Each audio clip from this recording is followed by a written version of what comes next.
Alhamdulillah, segala puji dan syukur kehadirat Allah Subhanahu wa Ta'ala, yang dimana pada pagi hari, pada siang hari yang mulia ini, Allah Subhanahu wa Ta'ala mengumpulkan kita di tempat yang dimana tempat ini menjadi tempat turunnya barakah, tempat turunnya rahmah, tempat turunnya hidayah, tempat turunnya maghfirah, tempat turunnya keberkahan, tempat turunnya kasih sayang, tempat turunnya pengampunan dari Allah Subhanahu wa Ta'ala. Karena duduknya kita di ini majlis, di ini perkumpulan untuk memuliakan dan mengagungkan hari daripada maulid atau hari kelahiran baginda Nabi besar Muhammad sallallahu alaihi wasallam. Saudara-saudara sekalian yang dimuliakan oleh Allah Subhanahu wa Ta'ala, dalam kitab Khawashi Syarwani ala Tuhfatil Muhtaj, kitab Khawashi Syarwani adalah hasyiah daripada kitab Tuhfatul Muhtaj Al-Imam Ibnu Hajar Al-Haytami.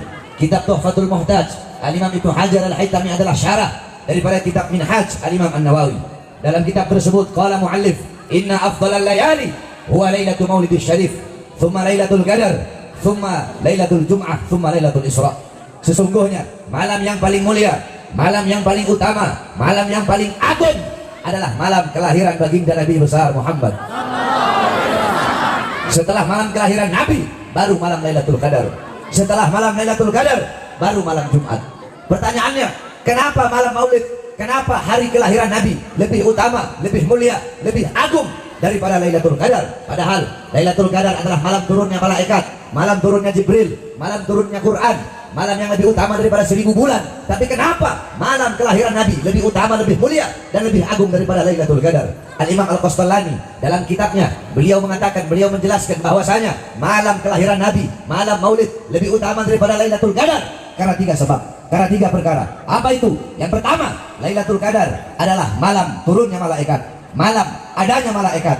Sedangkan malam Maulid adalah malam adanya Nabi Muhammad, malam lahirnya Nabi Muhammad. Adanya Nabi, lahirnya Nabi sudah tentu jauh lebih mulia dan lebih utama daripada adanya dan turunnya malaikatnya Allah Subhanahu wa Ta'ala.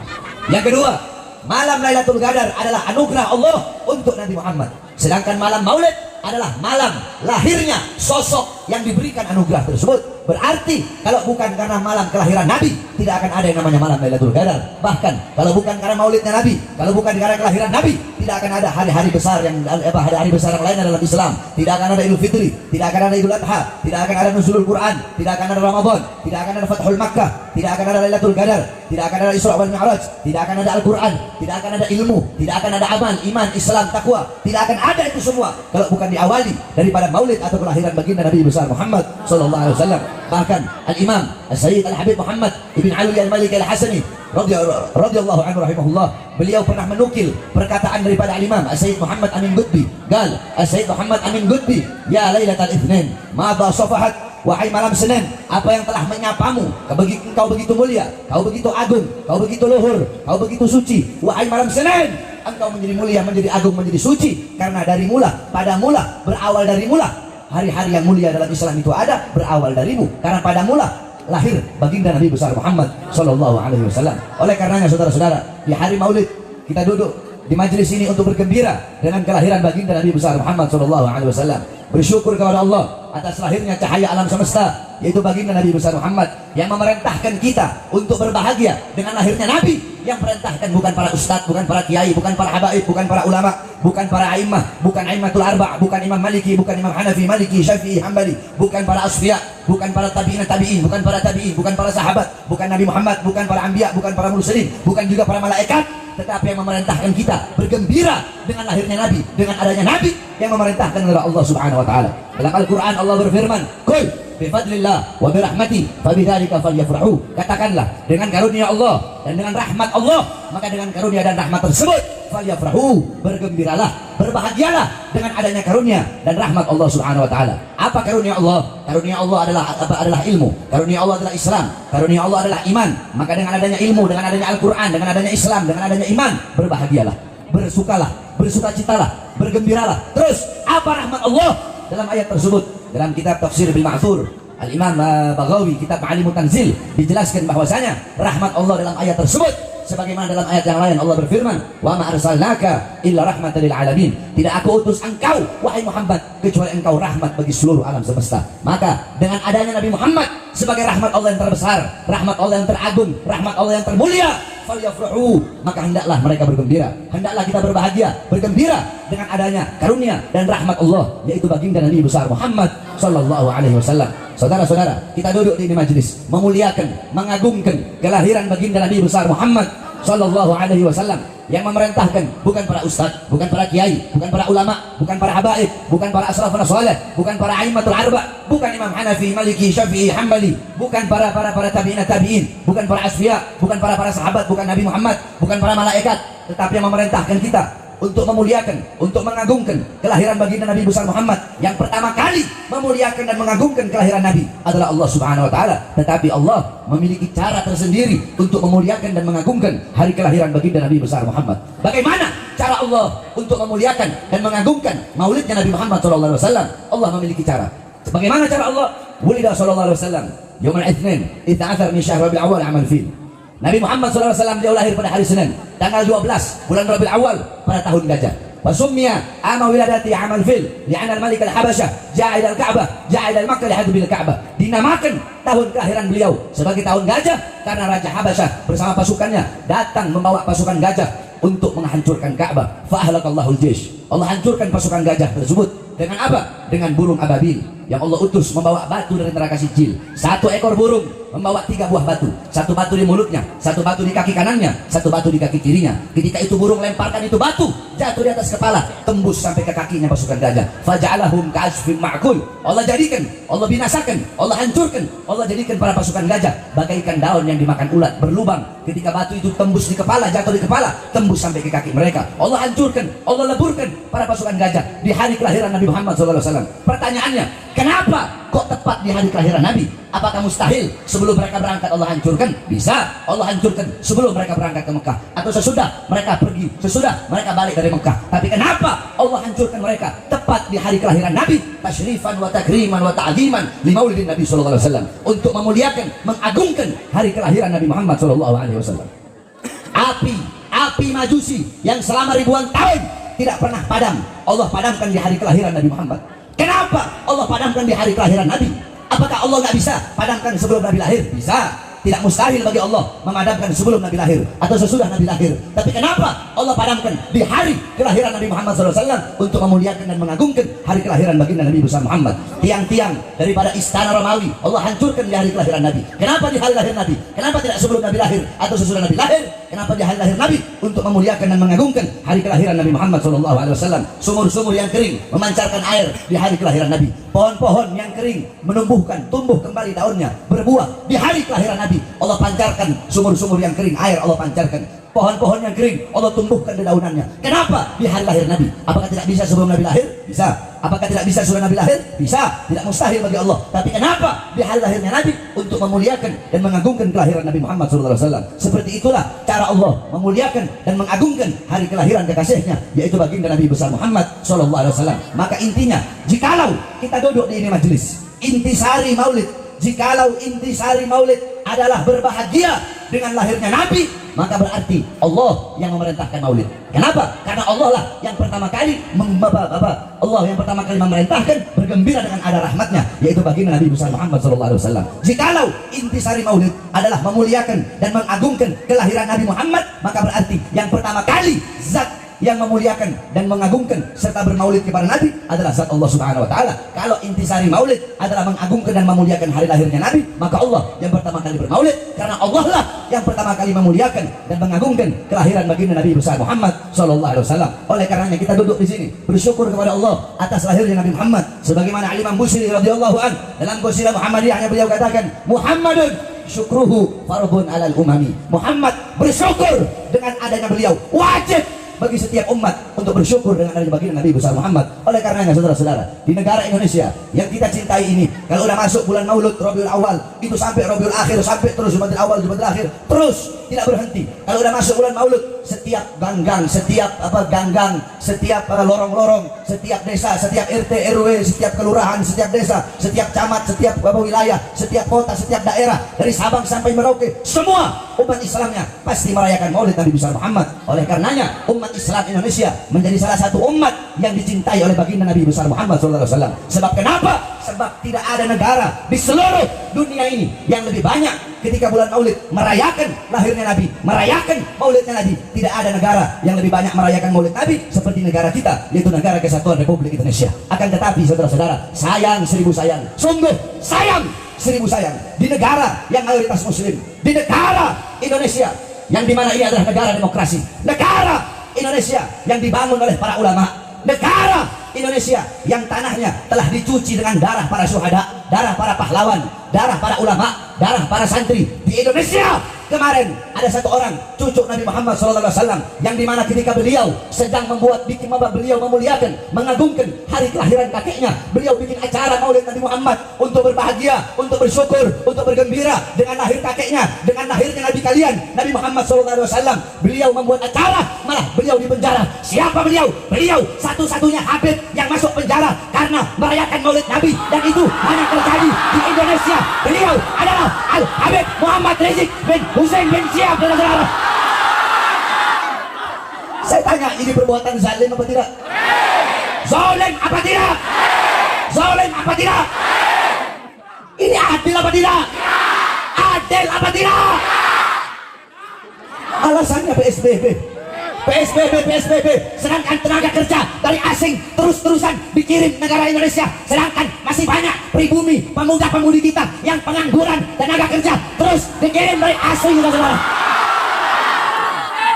Adil apa tidak? Adil apa tidak? Habib Rizik bikin Maulid Nabi Muhammad, dijebloskan ke dalam penjara, sedangkan mal-mal tetap buka, sedangkan banyak warung-warung kecil tutup. Kemarin warung-warung kecil ditutup, mal-mal besar tetap buka. Kenapa? Karena warung-warung kecil milik rakyat Indonesia, sedangkan mal-mal milik asing, sehingga kita pribumi Indonesia menjadi budak di negara kita sendiri, saudara. Jadi pemerintah itu harus adil, betul? Betul? Jangan hukum itu hanya tajam, kalau tajam ke bawah, tumpul ke atas, betul? Giliran ada yang PPKM-nya ya, giliran yang berkerumunannya pemerintah dibiarkan. Giliran ulama habaib bikin Maulid Nabi, Habib Rizik memasukkan penjara, saudara-saudara. Bahkan saya, Bahar bin Smith, baru 2 hari keluar dari penjara udah dimasukkan lagi ke dalam penjara. Alasannya apa? 1, alasannya PSBB katanya. 2, alasannya ceramahnya Habib Bahar, ceramah provokasi, ceramah yang meresahkan masyarakat. Saya tanya, engkau semua kalian masyarakat Indonesia, kalian rakyat Indonesia apa bukan? Rakyat apa bukan? Rakyat apa bukan? Masyarakat apa bukan? Kalian sudah dengarkan ceramah saya ketika saya baru keluar kemarin? Dulu yang saya ditahan lagi, saya keluar di lapas Cibinong. Yang ketika saya mengkritik Presiden Jokowi, yang ketika saya kritik dia, kenapa rakyat kecil kau kurung di dalam, tidak kau kasih makan, kau bikin mereka mati kelaparan? Gara-gara itu katanya ceramah meresahkan. Saya tanya, ceramah saya itu bela rakyat apa tidak? Bela rakyat apa tidak? Bela orang susah apa tidak? Bela rakyat miskin apa tidak? Meresahkan apa tidak? Meresahkan apa tidak? Berarti yang resah pemerintahnya. Betul? Masyarakat tidak ada yang resah, rakyat tidak ada yang resah. Orang yang saya bela rakyat kok katanya meresahkan masyarakat, provokasi kebencian. Emang saya suruh siapa? Emang saya suruh jatuhin negara? Saudara-saudara, jangan pernah kalian meragukan kecintaan kami para habaib kepada Negara Kesatuan Republik Indonesia. Cinta kami bukan hanya di mulut, saudara-saudara. Ini kita dibilang radikal, dibilang intoleran. Saudara-saudara sekalian yang dimuliakan oleh Allah Subhanahu wa taala, dalam akidah Ahlus Sunnah wal Jamaah, saya tanya semua yang ada di sini, Ahlus Sunnah wal Jamaah apa bukan? Aswaja bukan? Aswaja bukan? Kita aswaja, akidah Asy'ari Maturidi, mazhab Syafi'i. Dalam akidah Ahlus Sunnah wal Jamaah, kita Ahlus Sunnah wal Jamaah haram, dilarang untuk melawan pemerintah yang sah, untuk menjatuhkan pemerintah yang sah. Betul? Yang kita lawan bukan pemerintahnya, tetapi ketidakadilannya. Betul? Kezolimannya betul, kemungkarannya betul. Kebijakan-kebijakan kalian yang menyengsarakan rakyat, itu yang kami lawan. Kebijakan-kebijakan kalian yang pro kepada asing, sehingga rakyat merana, kalian hidup kenyang, rakyat kelaparan, kalian hidup senang, rakyat susah. Kalian di masa corona, kalian di masa pandemi, di masa corona, di masa pandemi, kalian tambah kaya, sedangkan rakyat tambah susah. Itu yang akan kami lawan sampai titik darah penghabisan. Siap lawan kezaliman, siap lawan kemungkaran, siap lawan ketidakadilan, siap hancur, siap binasa, siap mati. Allahu Akbar, Allahu Akbar, Allahu Akbar. Ini penista agama dilindungi, betul? Hukum tajamnya ke kanan, tumpul ke kiri. Penista-penista agama karena berada di pihak kekuasaan, walaupun berkali-kali dilaporkan, tidak diproses, betul? Kenapa? Karena mereka berada di pihak kekuasaan. Kalau kita orang yang selalu mengkritik penguasa, ngomong ini, masuk, diperiksa, dilaporkan, diperiksa dari saksi, langsung jadi tersangka. Dari tersangka dimasukkan penjara, langsung saudara-saudara, secepat kilat. Kenapa? Karena kita, jawabannya hanya satu, karena kami tidak berada di pihak kekuasaan. Jawabannya hanya satu. Kenapa? Kami tidak bisa disuap, kami tidak bisa dibeli. Kenapa? Dalam darah, di dalam tubuh kami, dalam tubuh Habib Rizik Syihab mengalir darah suci baginda Nabi besar Muhammad SAW. Kakek-kakek kami sudah biasa dibunuh, saudara. Di penjara biasa kami punya kakek-kakek udah biasa dibunuh. Kami punya kakek Sayyidina Ali bin Abi Thalib radhiyallahu anhu, ketika sedang sholat ditikam dari belakang, ditusuk dari belakang, wafat. Kenapa beliau dibunuh? Beliau dibunuh, jawabannya satu, karena beliau yang berada di barisan paling depan untuk melawan para pemerintah yang zalim. Kami punya kakek Sayyidina Hasan radhiyallahu anhu. Sayyidina Hasan diracun, saudara. Dikhianati oleh istrinya sendiri. Diracun. Khalifah pemerintah ketika itu menjanjikan kepada istrinya Sayyidina Hasan, kalau kamu bisa membunuh suamimu, akan aku beri engkau kekuasaan. Ya khianati Sayyidina Hasan radhiyallahu anhu. Sayyidina Hasan makan suatu makanan yang ada racun, keluar semua isi perutnya, beliau wafat. Kenapa? Jawabannya satu, karena beliau yang berada di barisan paling depan. Untuk apa? Untuk melawan kezaliman para pemerintah. Beliau berada di barisan paling depan untuk menyampaikan kebenaran. Kami punya kakek Ali bin Husain, Sayyidina Husain radhiyallahu anhu. Kakeknya kami para habaib, dipenggal kepalanya, saudara-saudara. Kepalanya dipenggal. Anak beliau yang masih bayi, Sayyidina Ali al-Asghar, beliau angkat di hadapan para musuh. Beliau berkata, jikalau kalian ingin memerangiku, perangilah aku, tapi jangan perangi anakku yang tidak berdosa. Anakku ini dalam keadaan kehausan. Tidak adakah belas kasihan kalian untuk memberi anakku ini minum? Yang diterima bukan minuman, tetapi anak panah, saudara-saudara. Anak panah terkena di leher anak Sayyidina Husain yang ketika itu masih bayi. Beliau disembelih kepalanya, ditancapkan di tombak, dipertontonkan. Anak-anak perempuan beliau dirantai, ditawan nenek-nenek kami. Anak beliau Imam Ali Zainal Abidin dimasukkan penjara, saudara-saudara. Itu kakek-kakek kami. Mereka biasa dibunuh, mereka biasa dipenjara. Kenapa? Karena mereka yang berada di barisan paling depan untuk menyampaikan kebenaran, melawan kezaliman, kemungkaran. Mereka tidak pernah tunduk kepada kezaliman para pemerintah.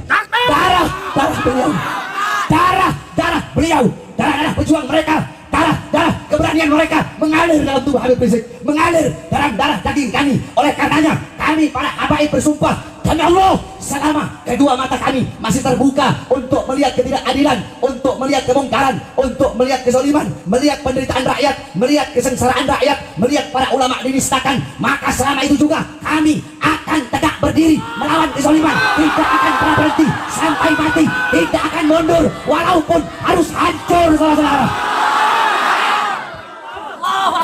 Oleh karena yang saya sampaikan kepada engkau semua, cukup. Mungkin bangun kalian. Sekarang adalah saat bagi kita untuk sama-sama berjuang untuk bangsa, betul? Berjuang untuk rakyat, betul? Berjuang untuk Indonesia, betul? Kita orang nggak berjuang. Kau pikir saya berjuang untuk diri saya sendiri? Hah? Buat apa saya ambil risiko masuk penjara? Buat apa? Saya tahu risikonya bakal masuk penjara. Itu minimal, risiko minimal. Risiko paling besar saya mati dibunuh. Tapi saya ambil risiko itu. Untuk apa? Untuk membela agama kakek saya. Untuk apa? Untuk membela bangsa, rakyat daripada negara yang sangat saya cintai, yaitu negara Kesatuan Republik Indonesia. Demi Indonesia, demi Indonesia, demi merah putih, demi Bhinneka Tunggal Ika, demi Pancasila, demi bangsa, demi rakyat. Jangankan cuma di penjara atau dibenci atau dihina atau dicaci maki, demi bangsa, demi rakyat, demi Indonesia, demi NKRI, demi Garuda, demi merah putih, demi Pancasila, demi Allah, jangankan di penjara, dicaci, dimaki, darah, nyawa, jiwa Bahar bin Smith murah, saudara. Nyawa jiwa saya murah demi bangsa, rakyat, dan negara Kesatuan Republik Indonesia. Oleh karena saya tanya supaya hadir di sini, siap berjuang? Siap berjuang? Siap berjuang? Siap berjuang untuk bangsa? Siap berjuang untuk NKRI? Bagi kita NKRI harga mati, betul? NKRI harga apa? NKRI, NKRI, NKRI, merah putih, harga merah putih, NKRI, Pancasila, Bhinneka Tunggal Ika, harga mati. Oleh karenanya jangan macam-macam. Para pemerintah, kalian para pemerintah, TNI ke, Polri ke, pemerintah dari RT, RW, lurah, camat, bupati, wali kota, menteri, presiden, kalian diangkat oleh rakyat. Anggota dewan, DPR, MPR, rakyat. Kami rakyat Indonesia adalah ibu kandung kalian, betul? Kami rakyat adalah ibu kandung kalian. Seragam kalian, senjata kalian, tank-tank kalian adalah dari keringat kami, bangsa dan rakyat Indonesia. Oleh karenanya jangan macam-macam dengan kami rakyat Indonesia. Seragam kalian dari kami rakyat, betul? Dari kami bangsa, betul? Oleh karenanya kita doakan mudah-mudahan pemerintah kita ini jadi pemerintah yang baik. Jadi pemerintah yang jadi pemerintah yang benar. Yang tidak benar-benar, yang tidak benar Allah benarkan. Yang zolim-zolim Allah jadikan pemerintah yang adil. Kita berdoa kepada Allah Subhanahu Wa Taala. Kalau ada pemerintah yang zolim, mudah-mudahan kalau mereka nak mau bertobat, Allah hancurkan mereka. Allah binasakan mereka, saudara. Kalau ada yang tidak amanat, udah dikasih peringatan. Kau tahu yang amanat, udah dikasih peringatan, tetap tidak amanat, udah didoakan, tetap tidak amanat. Ya kita doakan biar Allah hancurkan. Betul? Dan terakhir, kita doakan saudara-saudara kita yang dilanda musibah di daerah Semeru, saudara-saudara. Karena qala Rasulullah SAW, mathalul mu'min mathalul jasad, idza ishtaka minhu 'udwun tada'a sa'iril jasad bis-sahri wal hummah. Kata Nabi, perumpamaan orang mukmin itu bagaikan satu jasad. Sakit, maka seluruh anggota tubuhnya akan merasakan sakit.